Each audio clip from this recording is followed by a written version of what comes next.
The PC version for The Division Beta. Is it just like Watch Dogs, or is it actually a good port? Well, I guess today we're gonna find out. The developers have spent a lot of time in polishing this game up. It's been delayed multiple times, and I really feel like it shows, and it shows in a good way.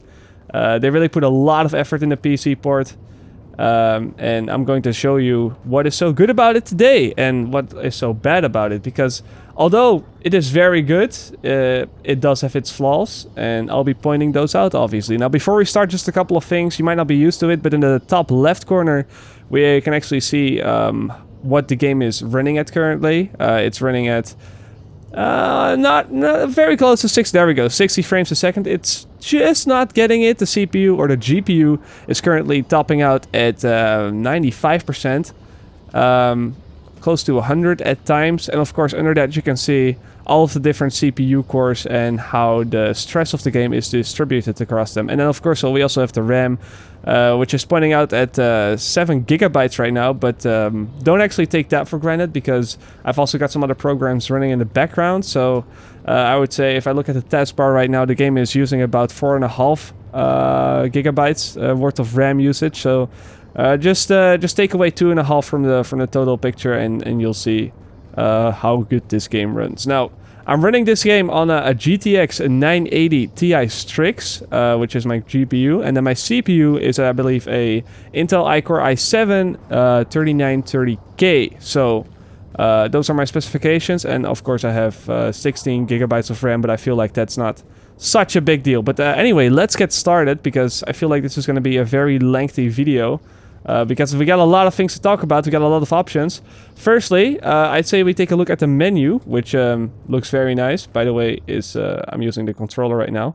Might want to use the keyboard and mouse for this to show you that it's actually all mouse interactable, and it works with buttons as well. But let's go into settings, because you can see there's a whole lot of things to talk about. First up, we have the controls. We have mouse sensitivity. We don't have a lot of problems with this port, but mouse sensitivity is one of the problems. Oh, hello there. What are you doing here? But anyway, mouse sensitivity is one of the problems that one of the things that I have had problems with. For example, if I try to put this to, for let's say 7% accuracy, and I go back into the game and I look around a bit. Actually, I can't put out my weapon now because I'm in a social hub area. But you'll see that if I go back into the settings, I don't know what this is, but it's back to 6%. So this is just a bug. I know we're still in beta, but I'm pointing this out so that if the developers happen to see this video by any means, then they can try to fix or see what is wrong with this. So keep in mind that if you want to play on a certain percentage, you might want to recheck into the menu if it actually set to that certain percentage, because I think 5% is overall pretty consistent. If I go back into the settings menu right now, yeah, it's still 5%, so that's good. Then we have mouse aim sensitivity. If you put it on 50, then I feel like there's no acceleration or deceleration when you're zooming. When you set it to 0%, I feel like there's some deceleration when you're zooming. Obviously, I want to be able to look around pretty fast, but when I aim, I want to have a lot of accuracy, so that is why I have it set to 0% and then 5%. We have gamepad look sensitivity, we have gamepad aim sensitivity, we have inverted y-axis, which pretty much never want to click unless, I don't know what you're playing on.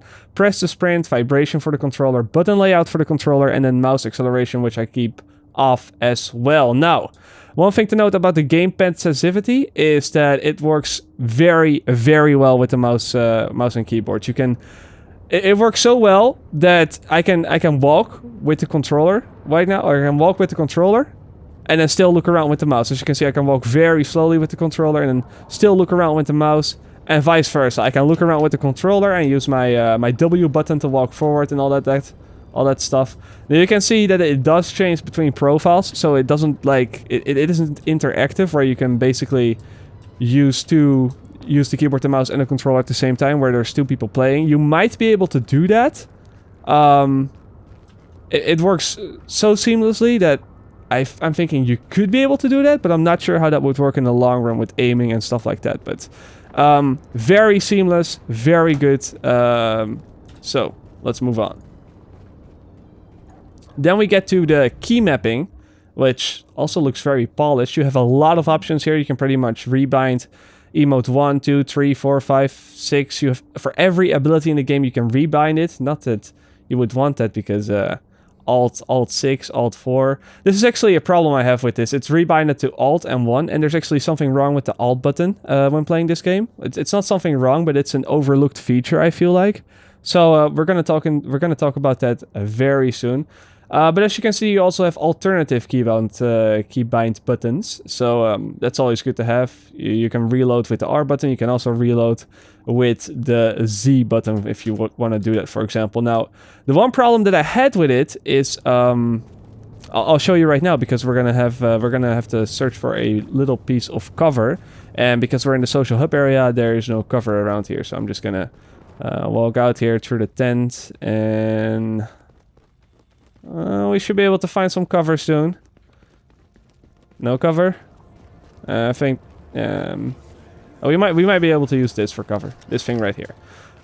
So yeah, if I hop into cover, you can see that to jump over cover, I have J selected. Now, why do I have J selected? Because I initially wanted to use Alt, but Alt didn't work. So I rebinded my Alt button to the J button on my physical keyboard, and I rebinded the J button to the Alt button to be able to press Alt and then jump over cover.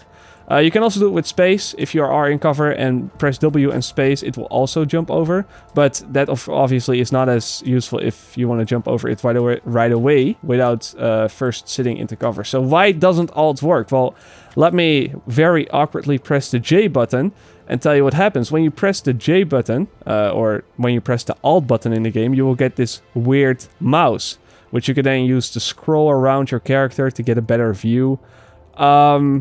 And this happens every time you press the Alt button, and this is not rebindable. So if we actually take a look at the settings, at the key mapping, you can see that at no point I have Alt selected for something except for, you know, use explosive ammo, use incendiary ammo, stuff like that.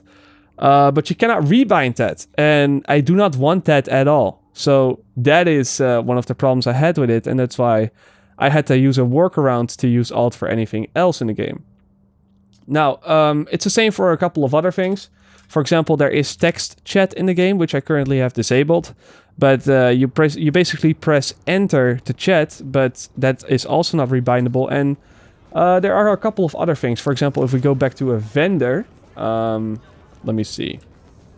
I gotta go back into the social area. I'm playing this on a gamepad, by the way. Not a gamepad. I think it's called a gamepad, a keypad. I'm playing this on the Razer Orb Weaver, and that does not have certain buttons on it. But if I, for example, were to trade with one of the characters here, you can see that if I want to compare guns, I have to press the G button. Now, my specific keyboard does not have a G button, so I always have to either rebind it like I did with the cover system, or I have to press this button with the mouse manually to compare. I wish that these things would also be... I wish we'd be able to rebind a little bit more. But other than that, I'm just kind of nitpicking at this point. I could just use the mouse as well. But this is the beta. We're pointing things out for them. And hopefully all of this will be fixed in the final game. Now there's one last thing that I want to point out here. And that is that you cannot use the same button to do different actions. So for example, I have J assigned right now for if I want to climb over cover. But if I want to use J as well to, let's say, toggle between run and walk for a separate key, then the J will disappear here, which I don't know where I left it. Climb, none. You see, climb is not assigned. If you assign J to something else, then it will not climb over cover anymore. So basically, and now it's disappeared here. So basically, you can only use one key for each thing. So I don't even think there's enough buttons on the keyboard to fill all of these in. It's not a big issue, and it probably only applies to a very small amount of players, but just another thing to point out right there. So I think that is pretty much it for the key mapping. Then we have video settings. I'm playing this on full screen, 1080p, 60 frames a second pretty much, and you can switch between monitors. Of course, we can crank this up, but for the sake of you know, keeping it realistic, we want to play this on 1080p because not a lot of people are going to use a higher resolution monitor than just that. Then we go into the graphic settings, and this is where things really start to show how much effort they put into this We got a whole lot of options. I'm currently playing on a custom quality. I have VSync enabled. Usually I wouldn't want to enable this, but you'll see that as soon as I try to turn this off, and even have the frame rate limit off, I apply settings. Okay. You'll see that there is some weird tearing issues, and it still doesn't go above 60 frames a second. So for example, look at the ground right now. The ground is there's some weird artifacts with tearing and stuff like that. And even though my GPU is only on 67% right now of its maximum power, so I could easily maybe even push 90 frames a second, it just doesn't do it. It caps out at 61 frames a second, and it doesn't go higher than that, no matter what you do. So for the sake of having the best experience, you want to enable VSync. If you can run 60 frames a second, of course, you want to enable VSync. You want to set the frame rate limit. It doesn't matter what you set the frame rate limit on. If you set the frame rate to 30, apply settings. I guess now it caps out at 30, but if I set it to, let's say 120, and I click OK, it doesn't go beyond 60. It's still 60. So I don't know what's wrong with that. I do not know what is happening with that. Even if I turn it off and I apply the settings, I go back, it's still 60. And then if I go back again, it's manually set back to 120. So this option is a little bit bugged right now. Just put VSync on, don't worry about the frame rate limit, and you're gonna get the best experience for now. Now we have shadow quality, which is high, shadow resolution, shadow spot count. It also tells you, and then if you hold it long enough, you can see what it does. So I'm not gonna go too in depth about that. I'm assuming that everybody knows what these things mean. We've got a whole lot of settings. I think I have everything maxed out. We have spot shadow resolution. Sorry about that. Contact shadows. We have post effects AA, temporal AA, sharpen image. I don't think it looks better if you set this to 100%. I think it just looks best on the default, but I guess that depends on the personal preference.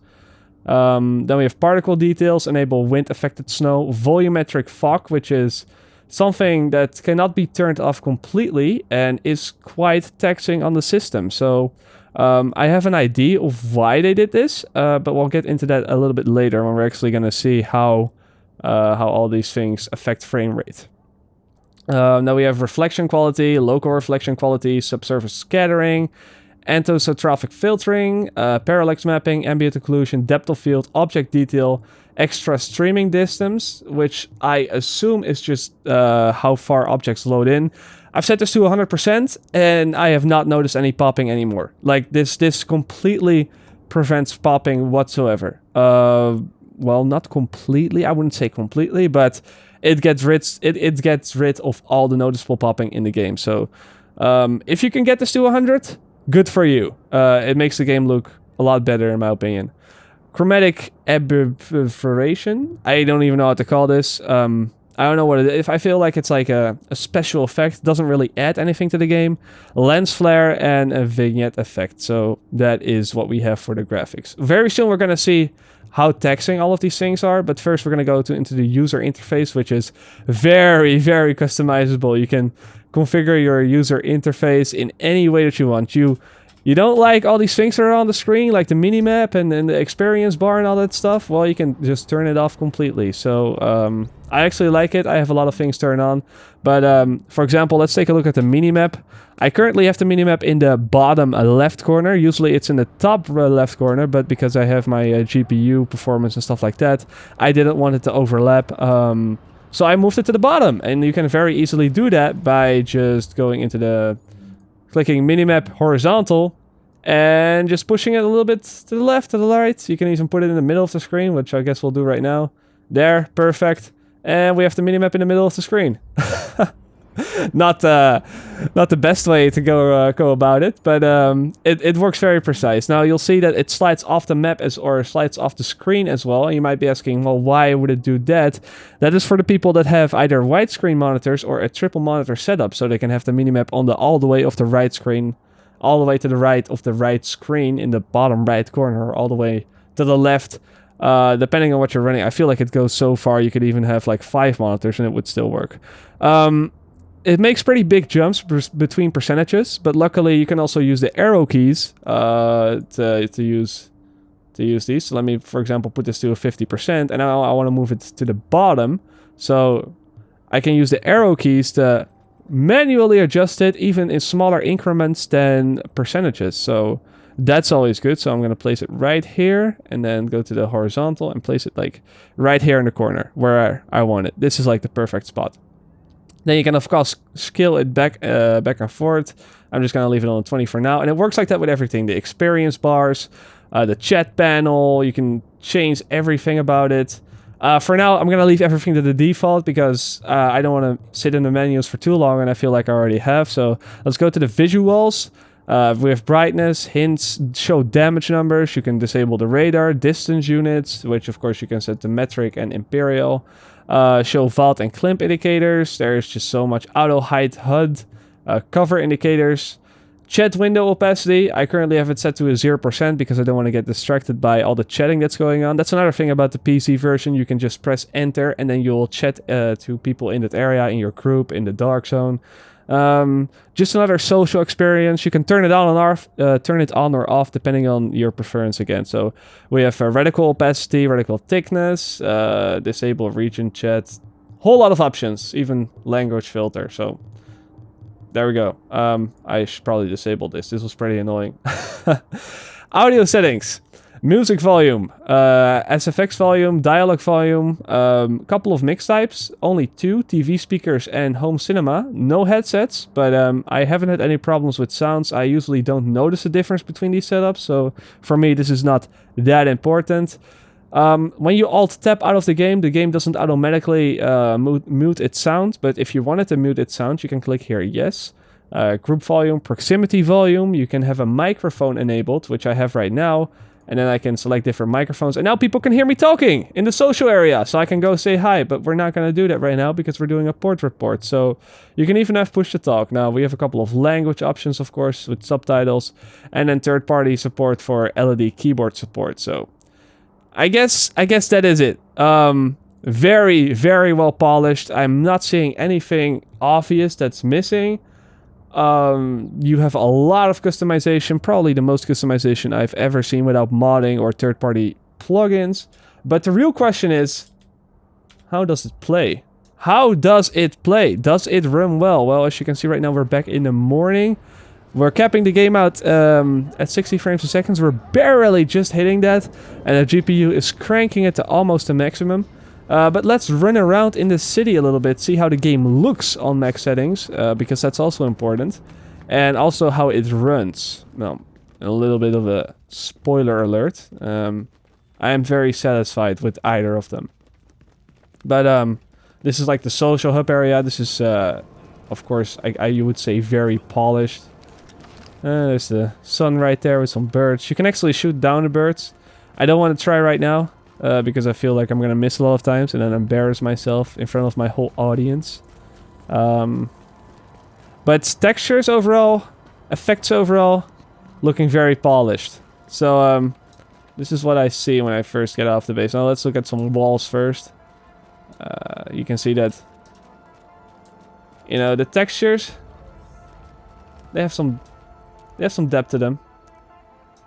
I mean, some of them don't amaze me in their quality. There we go, that's a good look. But they're definitely not using low resolution textures. I don't know why the camera is going like that. Let's try to move away a little bit. There we go, that's a good look. You can see that even though some of them are not ultra high resolution, there aren't really any bad textures here, and the effects look just as good. I wish we could get into a night scene. That would really help a lot. But I feel like a lot of the graphical flaws that the game have are also really hidden well away. You can see, I'm looking in the distance right now. I'm trying to look for popping, and I'm just not seeing it.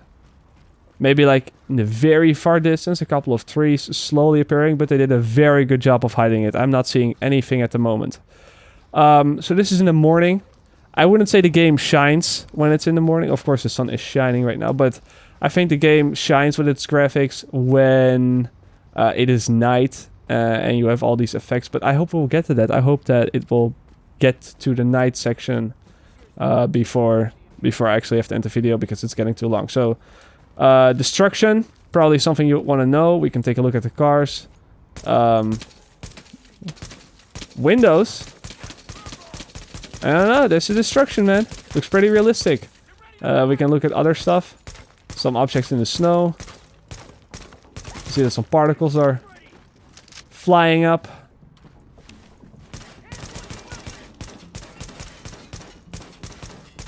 Bullets are not exactly going through, but it doesn't just look like... we can take a look here. It doesn't just look like something that they just pasted on top of there. It doesn't look like a pasted texture. Everything...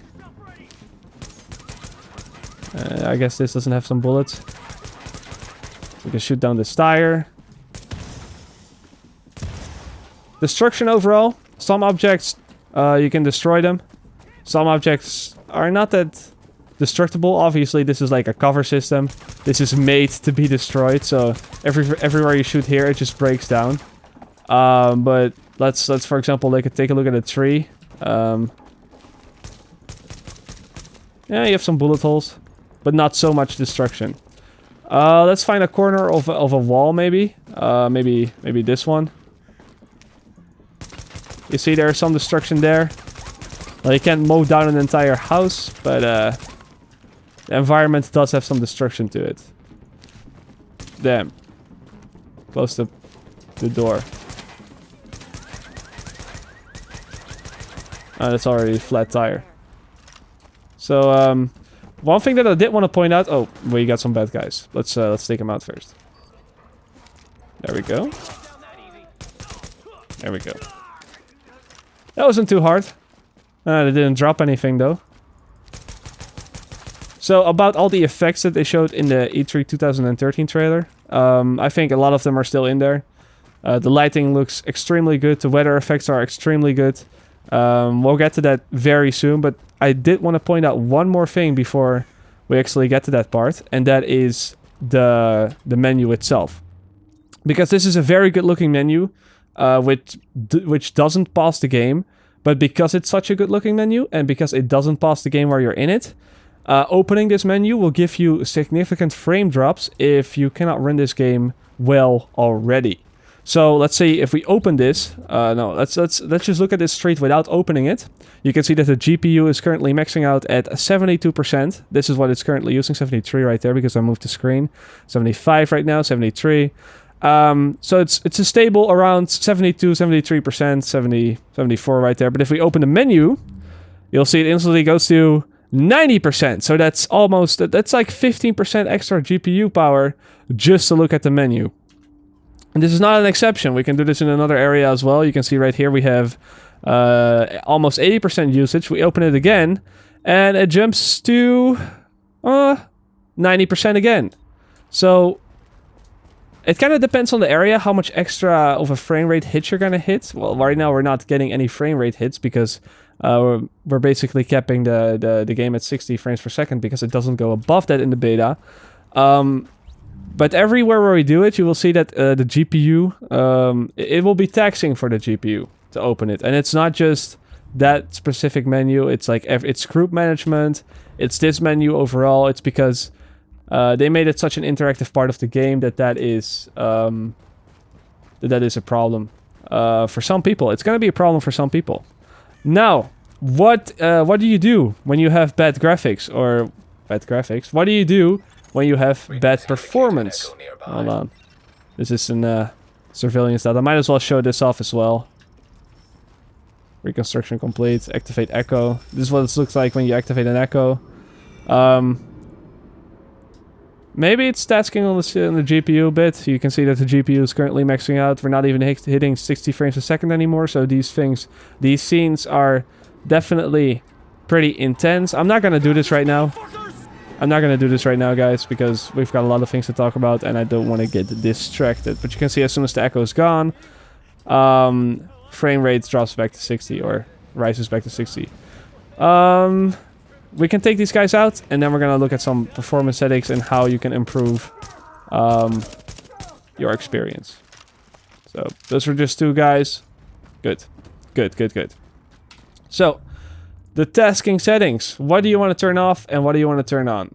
Overall, I feel like the two most impacting options are, what's it called? The shadow quality If you set that to NVIDIA PCSS Plus, it will destroy your computer in some cases. So I think we did not save the settings there. I think I messed that up a little bit. Yeah, okay, so shadow quality.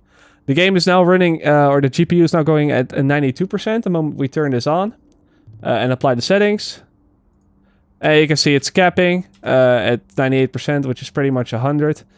And we're not even getting 60 frames a second anymore. So if you're having any problems with any settings, I would suggest turning this back to high, the very first thing. And then also, what I've noticed is very tasking is the volumetric fog. If we set this to medium, you can see that the GPU usage went down from 92% to 82%. So that's a whole 10% you're getting out of it. And then another thing you might want to turn down is the reflection quality. Let's say if we put this to low, it doesn't do it for now. It doesn't do it for now. But in some scenarios, that can really test your frame rates as well. So maybe it was the local reflection quality. Apply settings. We're having a freeze, I guess. I guess this takes a long time to... No, okay, there we go. So yeah, it was that.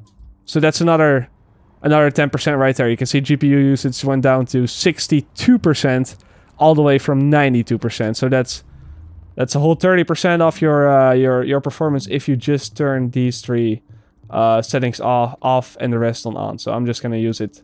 I'm just gonna keep them on very high for now.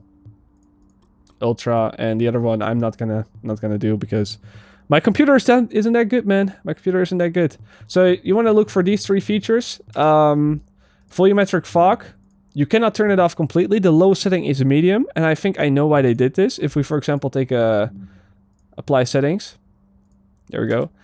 I've been talking to some people, and I feel like that a lot of the graphical flaws that this game has is hidden through their fog. You can see that the drawing distance doesn't have to be that far in most cases because we have that fog. If there wouldn't be that fog, this is an area I guess we cannot explore. So if there wouldn't be so much fog, then you would be able to see a much bigger portion of the map, and that would obviously task frame rate a lot more. And also another thing that they did to hide the popping is when I zoom in on my weapon, you'll see that it's blurry for a couple of seconds.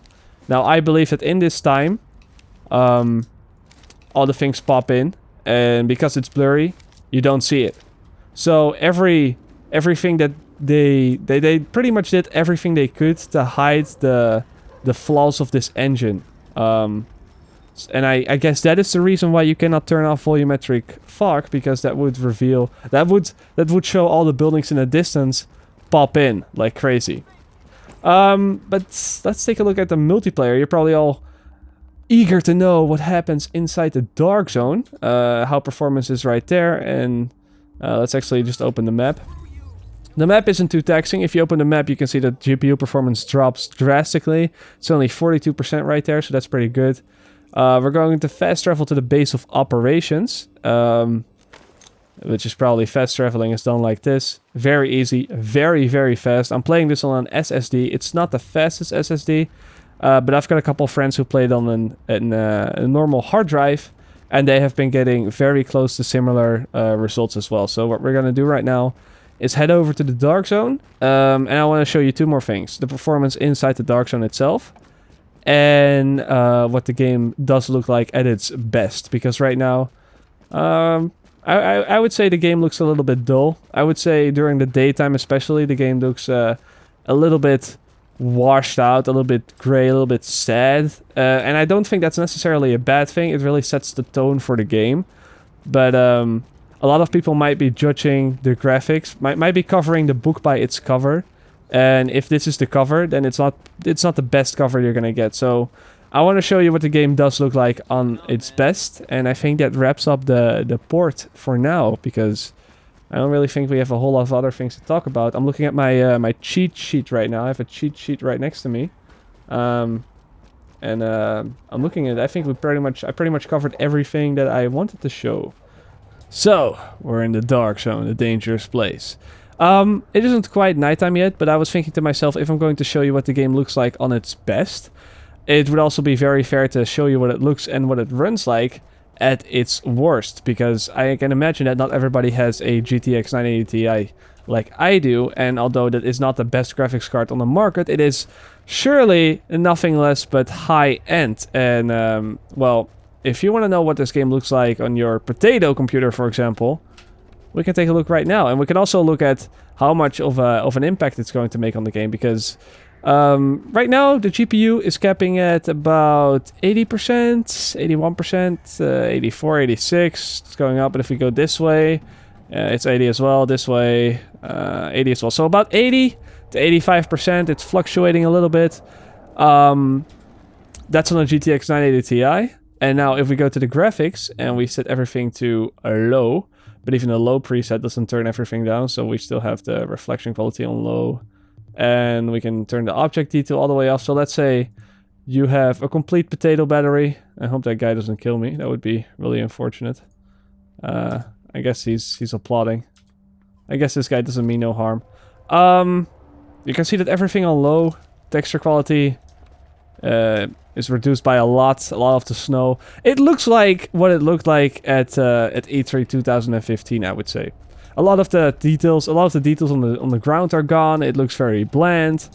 But you can also see that the performance drastically dropped. It's only capping out at about a 40 or 37%. So even if you were to have, so to say, a GTX 770, that's not even that's a pretty old card at this point. Not a bad card by any means, but something that would set you back around $200 to $300. You could still play this game at 1080p, 60 frames per second without any trouble whatsoever if you just turn your settings to low. And the game still does look very good on low. It looks better than the console versions on low with everything turned off. Console versions might have a little bit more detail in some places because they're a little more optimized, but they definitely don't run at 1080p 60 frames per second. So you're still getting very good value. Now, if you were, so to speak, if we were to say you're not aiming for 60, you're aiming for 30 frames per second, we can also try to cap the frame rate. We can turn this back on and turn the frame rate to 30 frames a second. Obviously, that's going to even reduce the performance even more. You can see the difference in smoothness, but it's only using like 20% of my GPU, so you can even get away with like say a GTX 760 or maybe even below that, maybe even a 750 Ti, and you can still play this game at 1080p 60 frames a second. So the game is very, very scalable. And of course, not everybody's playing on a 1080p monitor. If you're playing this on a laptop, which is obviously not as strong, the chances are very high that you're also playing the game on a lower resolution screen, which in that case the game is even more scalable because less resolution means I did not apply the changes. Less resolution means of course less computing power needed. So let's put this back to ultra and then put this back to on and frame rate limit. Now we can just lift that for whatever. So apply settings. Okay, some settings will be changed. That's also another thing. When I turned off the settings from ultra to low, not everything changed. So I imagine if you start the game back up, it will even give you a slightly better performance. I can't imagine it's by much because a lot of the things, they did actually scale back. But that is how scalable the game is. And now let's skip over to the night section to see how this game looks like on its very best. And it is night. We're still in the dark zone. We're pretty much still at the same location. I think we moved a couple of blocks, but we're not really getting the weather effects that I was hoping for. You can see, yes, there is a little bit of fog, but if we should shoot down a couple of lights, you can see that the fog really isn't that deep. The lights is what really add the atmosphere, and it's not snowing at all. Okay, maybe it's snowing a little bit, like a couple of snowflakes, but nothing to the extreme that I wanted to show you. And it seems that the day and night cycle take a long time. So I cannot wait for another night and then hope we have some heavy weather effects. I've been recording for 1.5 hours now, so I think it's fair to just leave you with a couple of recorded gameplay clips from yesterday's stream. I really got hit by heavy weather effects. I think I wasn't able to see 3 meters ahead, and I want to show you what that looks like. But you have to keep one thing in mind though, and that is that while recording, I was playing with low settings for the most things. I had a couple of things turned to medium, maybe 1 or 2 to high as well, but a lot of the things were set to low, and that is obviously because I had to stream as well, and a lot of the GPU horsepower that I had to go to providing you know, that stream. So obviously things are not going to look as good as they are now. Just keep that in mind. But you'll get the idea. You'll get the gist of it. You'll see what it looks like when shit is going down. And I think that is going to be it for today's video. I mean, it's already long enough. Thank you for staying in and tuning in for so long. Conclusion time. You want to get the PC version? Go for it. It's way better than any PC port I have probably ever played. Not that I've played so many games on PC. I mean, I don't have like a complete Steam library, but I have been following a lot of games and seeing how they do, and I think this is by far one of the best PC ports released in a very, very long time. But you can quote me on that and show me if I'm wrong. I'd like to know. But yeah, I can recommend it. PC version is definitely, again, by far the far superior over consoles. If you have to choose between Xbox, PlayStation, PC, well, you know my answer. Although on consoles it does look really good as well. It does look really good for Xbox. So if you can't get it on PC, don't be afraid that you're missing out or anything. It's night and day. It is night and day. But I'm gonna end the video with that. It was a pretty lengthy video. Again, thanks for staying for so long. And I guess I will see you guys later. Or like they say in the Netherlands, zie je later.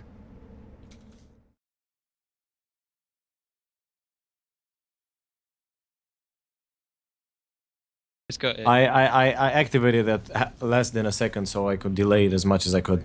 Oh, cheers. Thanks, Tay. Sorry. No problem. Look at that light, dude. Oh, no. It's fucking beautiful. Look at that, dude. Ah. They even, like, react to it. Look, you get snow on yourself as well. Yeah, yeah. In the right areas. Oh. That is like, this is kind of spooky. Like, it looks like aliens coming down. Yeah. But it looks very, very, very... Hey. Oh, Marco's killed. I'm gonna call another one then. You guys need to extract. Wait, don't kill anyone, guys, please. Makor is 30 seconds away. Well, there's some loot. Oh, yeah, I killed please. a lot of enemies, like back there in the alley. Yeah, yeah, he's please. 30 seconds away. Don't 20 kill. seconds. Because I already have yeah, legendary cheers. for Yeah, most of Viking, them. sorry, I didn't even realise. 17, 15. 15 seconds. Well, I'm currently meeting up with my friend. If you know Marco style. 10 seconds. Yeah.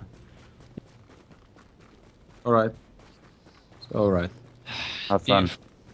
Enjoy the beta. Oh, okay. Bye. Yeah, cheers. I'm alright. No, that's for someone else. It's not a multiplayer map, so to say. Yeah, like there's no diverse map areas. It's just sort of like depends on sort of When you the fight. timing. Yeah, where and when. Yeah. I kind of hope that Brooklyn is gonna be.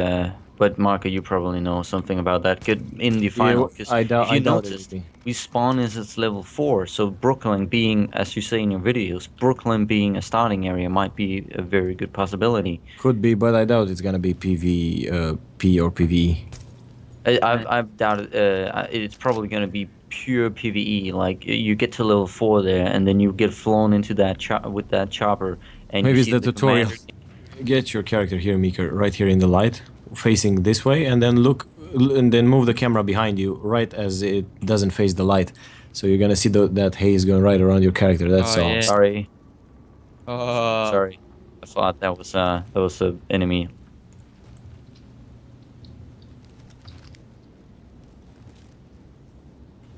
I thought it was the ghillie squad.